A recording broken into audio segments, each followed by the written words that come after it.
Welcome to another video for Design 220 3D CAD, and in this video we're going to look at modeling this piece that is called a drive insert, and it's going to use a new feature that we haven't used in Inventor yet called the coil tool, but the rest of it's going to use stuff that you should already know at this point. So we're going to walk through creating this and then also throw it onto a drawing page and make a couple of quick drawing views once we're finished modeling it. So in Inventor, what I'm going to do to start out with, to kind of show you the process I'm going to use to create this thing, I'm going to start by creating this cylindrical shape in the middle just by extruding it. So I'm going to extrude out this shape in the middle that is 30 millimeters in diameter, and make sure you pick a metric file here when you start. Everything's measured in millimeters. And I'm going to extrude it out the total length here of 100 millimeters. Then I'm going to add the chamfer on either end of 2 millimeters. Then I'm going to create this cross section right here of this thread that gets coiled around the outside, and then I'll go back and add the fillets that you see here to kind of smooth it out and on the end as well. So that's kind of the process we're going to take when we create this thing. So to actually do it in Inventor, I'm going to make a new file, and make sure you're in the metric folder because this is all measured in millimeters, so don't choose English, you want to choose metric, standard millimeter IPart, and hit create.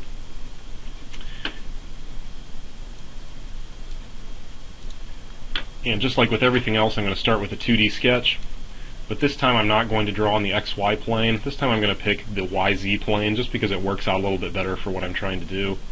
So I'm going to pick the YZ plane and just draw a circle, because remember we're drawing the small diameter of this part to begin with, so this will be a 30 millimeter diameter circle. And I'll finish that and extrude it. And I'm going to go symmetric in both directions, and my total length on this should be 100 millimeters. So I'll hit OK and zoom back, and at this point we can go ahead and put the chamfers on the end. So I'm going to grab my chamfer tool out of the menu up here, and we should have a 2 millimeter chamfer on each edge. So I'm going to pick this end and actually the other one at the same time. So I'm going to chamfer both of those together and hit apply. And I can close that menu after the chamfer has been applied. So at that point we have kind of the main part for this piece. And looking back at our drawing, and again you can download this from Blackboard from our week by week folder for today if you need another copy. But we're going to start by drawing this little cross section right here of this tooth that's going to get coiled around the outside. So you can see that it is 6 millimeters from the end. It's 4 millimeters wide and also 6 millimeters tall. So we're going to draw a 4 by 6 rectangle that's 6 millimeters from the end. So when I start this sketch, you want to think about the way that you're drawing this, because when you draw it, you want to be looking at it from the side like this. So I need to find the sketch plane that cuts right through the middle of this. So I'm going to kind of reorient my view cube here. So there's the front and the top. So now this thing is right side up. And if I go over here to my origin folder, I want to find the one that cuts through longitudinally like that. So I'm actually going to sketch on this plane. And you'll see it rotates around. And I think it helps if you can slice the graphics. So you can hit F7 on your keyboard, or if you go to the View tab, there's a Slice Graphics button right here. And what that does is it cuts it back to where you're actually sketching. So I'm going to draw that little rectangle right on the top here, right on the sketch plane, where it's actually cutting through the middle of this part. And as always, you will probably find it helpful, and in this case absolutely necessary. You can't do this if you don't. You need to project the geometry of this part into your sketch. If you skip this part, it's probably not going to work. I can almost guarantee you it won't work. So make sure you project all these edges into your drawing. Actually, that one I don't need, just the outside. Okay, so just work your way around the outside. And then I'm just going to draw a rectangle up here, and make sure you lie somewhere on this yellow line. And we said that it was 4 millimeters wide and 6 millimeters tall. And then it should be 6 millimeters from the end. So I'm just going to put a dimension from here to here of 6. And you'll see my sketch is fully constrained at that point. It turns purple. So I'll go ahead and hit finish. And now here's where we use a new tool that you haven't before. Up here, if you drop down, most likely it says sweep on yours right now. If you drop that down, here's some more other 3D modeling features that you can use. So these are a little bit more advanced, and they're less used than extrude and revolve. Most of the time, extrude and revolve will do anything you need, but some of the less common ones are in here. So we're actually going to use the coil tool, and this is used a lot for springs or threads. We can actually take this thing and revolve it around an object. So the first thing you need to do is pick your profile, and that's actually what you want to coil. So I'm going to choose this little rectangle that we drew, and then I need to pick an axis that I'm going to coil it around. So if you open up your origin folder up here, you should be able to find an axis that goes down through the part, which in my case is the x-axis. Yours may be different depending on how you oriented your model, but in my case it's the x-axis, so I'm going to pick that. And you can see it makes an assumption to begin with. It's not the correct assumption, but it makes an assumption that I want to coil this one time to the right. So if you go to the coil size here, the coil size tab will show you how many revolutions you're getting and how far there is between them. And you have different types here where you can put in information in different formats. And the one you pick just depends upon what you're given. So looking at what we have here, they've told us down here that this coil makes a total of 6 revolutions through 80 millimeters of length. Now you'll see in Inventor where they'll also give you a pitch sometimes. The pitch is the distance from one thread to the next. So we don't actually have that information. We could probably calculate it with this, but they've told us the total length here, or the total height, and also the number of revolutions. So that's what we're going to look for in Inventor when we type in this information. So in Inventor you can see here pitch and revolution. I know I have 6 revolutions, but I don't know the thread distance from one to the next necessarily. I do know the number of revolutions and the total height. So I know I have 6 revolutions through 80 millimeters, so I'm going to pick that, just because that's the information that I was given. So I know I have 6 revolutions, and my height, the total height, should be 80 millimeters. And you can see it's still going the wrong direction, so I'm going to go back to coil shape and actually hit this black and red arrow and flip it the other way. And that'll give you kind of a preview of what this is going to do. So it's going to take this cross section that we sketched in, and it's going to sweep it basically in a coiled shape around this green line. So you can hit OK after you get all that put in, and it will kind of give you the basis for the rest of the part. Now, a couple things that we're still missing. If you look at the end right here, this should actually be rounded. So looking at the sketch that we were given, you can see right here where they round that off. And then also down here at the bottom of the thread, there's a fillet that kind of smooths out that transition. So those are both fairly easy to get in there. So those are going to be put in with the fillet tool, both of them, but you have to do them separately. So I'm going to drop this down and go into the fillet menu. And the first thing that I'm going to do is put this curve on the end here. And what a lot of people try to do is they set this to half of the radius and try to choose both of them, or try and set it to whatever they've told you that curve is. In this case it would be 2, and they try and pick them both, and it doesn't work. So to do this correctly, you have to choose this option down here called a full round fillet. And what that does is it lets you pick 3 faces and then it curves in between them. So I'm going to pick the full round fillet, and it'll make more sense after you see how it works. But you have to pick 3 sets of faces. So the 2 sides and the center, and then it adds a curve in between them. So my first face, or the side face 1, is going to be this side. And I'm looking at this part at the end here. Now the center face is going to be this piece right here. And then side face 2 is actually on the back that I need to rotate around. So if I rotate around, there is side 2 right there. You can see when I click that third side, it adds that full round fillet that's a smooth curve all the way from one face to the other. So I can hit apply, and it will accept that and keep it as part of the model. And then you'll look down here, and we need to actually do the same thing to this one because it only works on one end at a time, so it doesn't do the other end of the thread. So I'm going to rotate this guy around, and now I'll do the same thing to the other end. So that's going to be side 1, then the center, and then rotate him around and get side 2.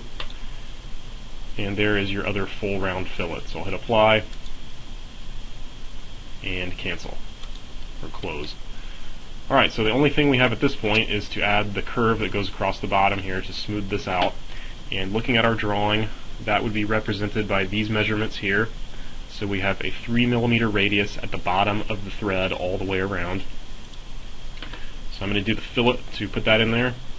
And this you can do with the regular fillet, but you want to pick loop instead of edge. If you pick loop, you'll notice that you can actually pick the bottom of this and it will work its way all the way around and back and get the entire loop, where you don't have to select multiple things.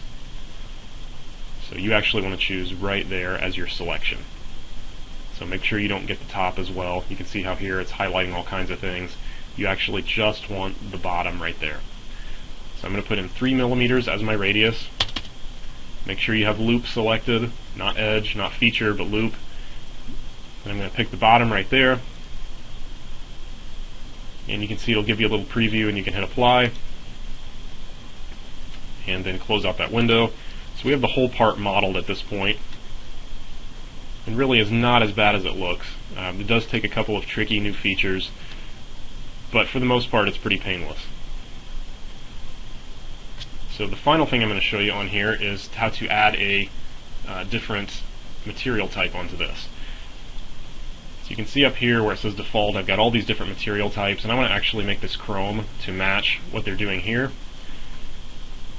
So I'm just going to choose up here where it says part 2. That selects all the parts and all the features in my entire model.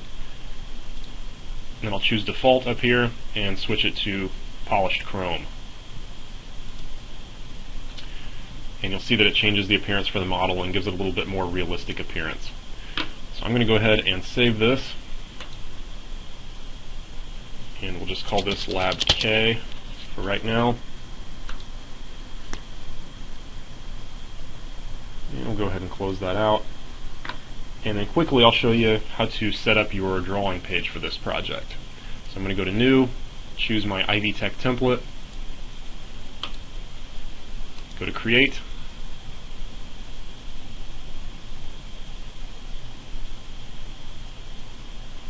and we're going to call this Lab K.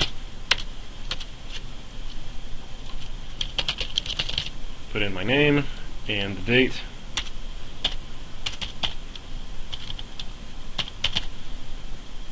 And this drawing is in millimeters.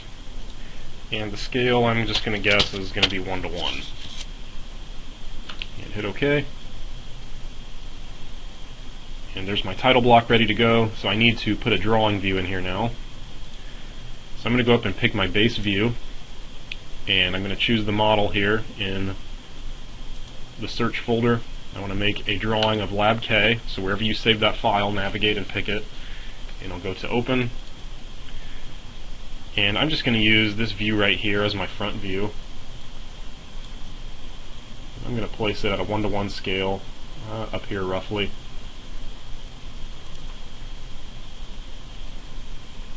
And then I'm going to go ahead and pull off an isometric view up here also, and then go to Create.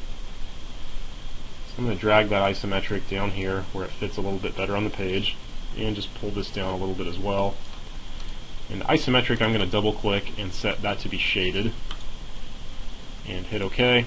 And that gives it a little bit more realistic appearance where we can see that chrome material type that we applied. And then on this view, I actually don't want to show the hidden lines. I think they get a little bit confusing. So I'm going to double click this and set this from hidden here to just my visible lines, and hit OK.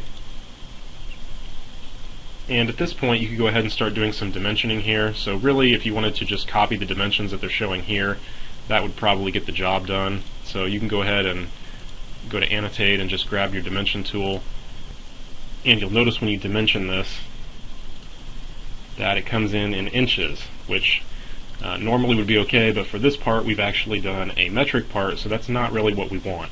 So to fix that, I'm going to go ahead and delete this, and it's easily fixed. If you go up here to Tools and Document Settings, you can change right here where it says Default Standard. I'm going to change that from ANSI to ANSI millimeter, which would be a metric drawing.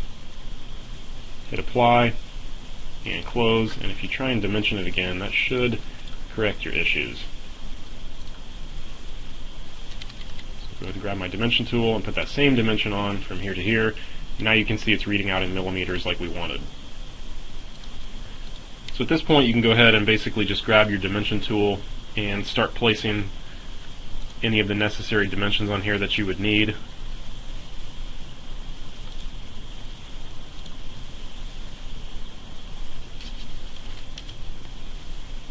sort of just copying what's on the handout. And there's others on there too, but I'll let you go ahead and dimension the drawing on your own. But the other thing that you probably should do on here to clarify the drawing a little bit is if we could cut a section view on this, it would help make it a little bit easier to understand. So if you can't remember how to cut a section view, I'll show you again. If you go to Place Views and then Section, you can choose which view you want to cut. So I picked the Section tool. I actually want to cut this view, so I'm going to click on it when you see the dotted red line pop up. And now I can draw a cutting line right through this. And you want to make sure that you get it centered up. So look for the green dot here. So you can tell I'm centered up right there. So I'm going to draw a line basically that goes right through here, making sure it's centered up. Okay, so I've drawn that line through, and it will let you continue drawing, but at this point I don't really want to. So I'm going to right click and go to Continue. And you'll see that it puts the cutting plane line in my front view up here, and it will add the arrowheads also as I pull this view, this section view down underneath. So I'll click down here, and at that point it will draw the section view and also label it up here. So you may get where these overlaps. You may need to go up here and clean some things up like I do. And it will also label your section view down here, which is good. I'm going to go ahead and pull this up a little bit higher, make some more room. And then you may want to add in like a general note, like you see down here that says coil 6 revolutions at 80 millimeters. So that's easily done with your text tool. So you can just drag out a text box here using the text tool on your annotate tab. And then I could say coil 6 revolutions at 80 millimeters. Hit OK. And now you've got a piece of text here that you can drag around or change the size or edit however you need to. So that's the basic setup for the drawing. Again, I'm missing several dimensions here, so go back to the original handout I gave you and make sure you include all the same dimensions. But that's the basics of what you want to do. So that's kind of how to recreate this drive insert part along with a drawing page in metric inside of Autodesk Inventor. So hopefully that gives you a little bit of help with some of these new features, and also maybe a little bit of a refresher on some of the other ones if it's been a while since you used them. So give it a shot on your own now. Good luck, and let me know if you have any questions. I'll see you in class.